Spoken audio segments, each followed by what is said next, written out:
Mike Moore Media. I'm talking to Reidsville Fire Chief David Bracken. Chief, always good to have you on the program. How are you, sir? I'm doing great. What about yourself? All is well here. Well, first, I know you have several important things to talk about, but before we get to those things and Fire Prevention Week coming up, I want to just say how much I appreciate your 9/11 ceremony, and I know you wanted to address that as well. But you and Team Reidsville, that was so special and just so moving last Saturday, sir. Yes, sir. We were very proud of everybody coming together and making that a great possibility to have such a great event on a great day. When we look back over the history of the last 20 years and what had happened 20 years ago, it's just important for people to remember and be able to come together and be thankful that we've come a long way, and that that we don't forget those that made a supreme sacrifice many years ago on our behalf. Mm-hmm. Yeah, and the sculpture that was unveiled there on your front lawn. Wow, what a moving tribute that is. And your speaker made reference to it, I believe, just as that ceremony started at 11. The fire trucks went on a call, so it never stops, does it? It never stops, and you have to be ready all the time. We never know when we're going to be called into action. So for us, it's more about focus, and because in the community in which you live, there are always needs and there are always things that happen, and we just have to be ready at all times. Sure, I know. Well, appreciate that readiness from your team. Well, we have a very important week.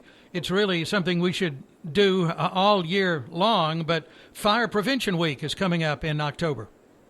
Yes, sir. October the 3rd, it starts, and it'll end on October the 9th. But typically, we take the whole month and do programs and create awareness of fire safety as we move into the fall and winter season. Mm-hmm. Okay. Well, I know you've got some tips for us, so I'm ready. Yeah, first of all, cooking is a major concern for us. As stated, you and I talked about earlier, we did have a fire at the early part of this week for unattended cooking. So when I say cooking, the biggest thing is stay with it when you have something on the stove. Most of the problems we have or issues that come out of cooking fires is unattended pots and pans that are left on the stove when people go to the telephone or they go to the door or they go outside and forget about what they have already on the stove. And that's a major concern for us because typically what happens is when it's left unattended, it can really get out of control. That's what happened in the fire earlier this week. A gentleman went outside. When he came back in, as a matter of fact, somebody told him, hollered out and said, "Your house is on fire." Oh. He was cooking on the stove, just a simple pot on the stove, boiling some hot dogs, I think, and it turned out that he set his whole kitchen on fire. So we have to be careful with that. So cooking is the first thing. Mm-hmm. The second thing that I want to mention is that, as we move into the fall and winter seasons, we have to be careful with heating sources. Make sure that if you have a gas furnace that you get it checked before you fire it up. Also, space heaters are a major concern because many times people use space heaters, especially in large residences. So make sure that you're not plugging these into drop cords, but they should be plugged directly into the wall. Also, make sure that you don't leave them for long periods of time unattended as well. One of the things that I want to impress upon everybody, the dangers of using kerosene heaters when they're not in well-ventilated areas and when they're left unattended. So we have to be careful with those as well. Wood stoves, another concern. And make sure that you use you burn firewood, that you get your chimney cleaned or checked at least before you light a fire in it. Make sure all your flues and dampers are working the way they're supposed to work. All these things are important. And then the last thing that I want to kind of mention are our smoke detectors and our carbon monoxide detectors. Smoke detectors really are only designed to last about 10 years. So if you have one in your home, it may be still functioning, but it may be time to replace it if it's over 10 years old. Of course, we suggest that you check the batteries or change the batteries every time we change time. And that way, if you do that, you can stay on top of making sure that it's working properly. But if you get into a situation where it constantly beeps, even when you change the batteries, that means it's a problem. Same thing with carbon monoxide detectors. It's probably time to replace the unit because it's probably more than 10 years old. Doesn't mean that it's going to last 10 years, but typically we see a usual lifespan of about 10 years. Mm-hmm. Yeah, just a good rule of thumb on that.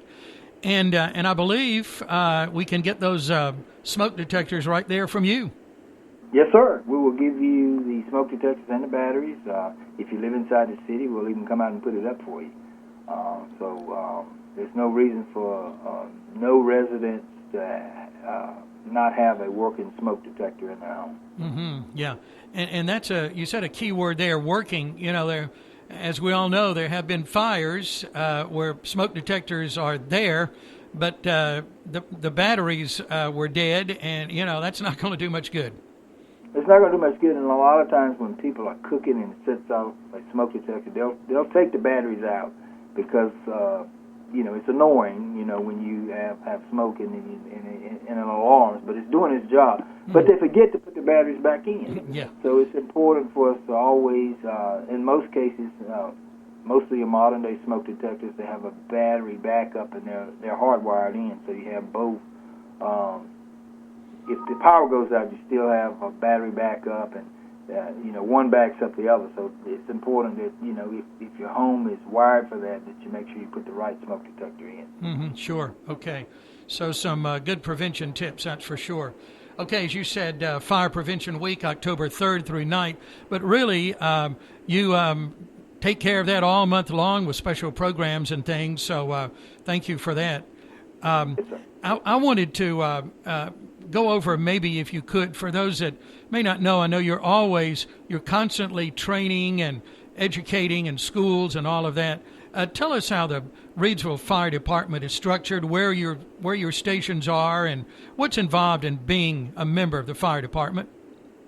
Well, there's a considerable amount of training that goes into every individual, and every year in excess of 200 training hours that go into it. We're strategically located. The headquarters station is located on Scale Street, 402 South Scale Street. Then we have a station number 3 on Reed School Road, and station number 2 on Barnes Street. And typically, like I said, in a typical month, we try to train at least 3 hours every day. The work schedule is a schedule where our employees work a 24-hour shift, and they're off for 48 hours. So we're staffed with at least 7 people, 24 hours a day, 7 days a week at our stations. And like I said, there's medical training, which we typically do at least 3 hours a month of medical training. The rest of it is fire training and on-hands training. In addition to that, we do fire inspections of businesses and industries throughout our city. We have the public education program where we go out into the communities and we teach fire safety. We have pub ed in our schools. Of course, with the COVID pandemic, we've had to be a little bit more creative and transfer a lot of that to online types of training to get the message across. Yeah. Okay. Well, thank you for that overview. And there was a time a couple of years ago, maybe even more recent, when it has been difficult to get firefighters. Or were you there with that situation? It's becoming extremely more difficult, especially for what we call call firefighters who respond to calls, and they're part-time. Mm-hmm. And they assist and supplement and augment our paid forces, our fully paid forces. But it's because the state has required so much out of them, and typically they work other jobs and they respond from home. So that's become the most difficult entity.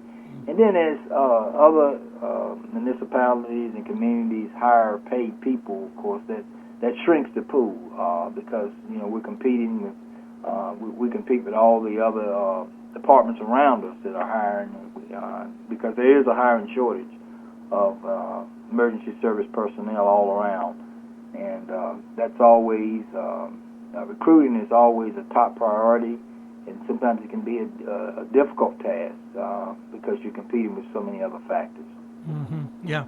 If someone is interested, how do we get an application? What's the process for that, Chief? Well, we do online applications. If they go to the City of Reidsville website, they can apply. They'll see a posting if there's an opening. If they check the postings, if there's a firefighter position open, then they can go right in and apply for it directly online. If they're interested and there's not a posting, they can call me, and I can just about cue them or point them into a time frame when there will possibly be an opening. If they'll just stay in contact with me, I can kind of walk them through the process. Okay, great. And you're at Fire Station number 1 there in South Scale Street. And I know this is something you've been doing a long time, Chief. I think you've been with City of Reidsville about 35 years now, haven't you? At 33, working 33. On 34. Okay, 34 coming up. Okay. Well, that's a long time. Thank you for your dedication. Yes, sir. Thank you. Is there anything else we need to mention here in the last couple of minutes? Well, I would say to just encourage everybody to practice fire safety moving forward. This winter is, I'm not sure what it entails or what it holds. You know, last couple of winters had been very cold, and we hadn't had a lot of inclement weather, but certainly go ahead and prepare now and do those things that are necessary to make this fall and winter season safe. Okay. Well, thank you for your tips today, too. And thanks to you and everyone there at the Reidsville Fire Department, Team Reidsville. Thank you, Chief. Yes, sir. Have a good weekend. Okay. You too, sir. Bye. All right. Take care. Bye-bye. Bye. That's our program there with the Reidsville Fire Department Chief David Bracken. Again, Fire Prevention Week, October 3rd through 9th. You can get more information there on the Facebook page there for the Reidsville Fire Department. And, of course, be sure to check out riseupresreidsville.com.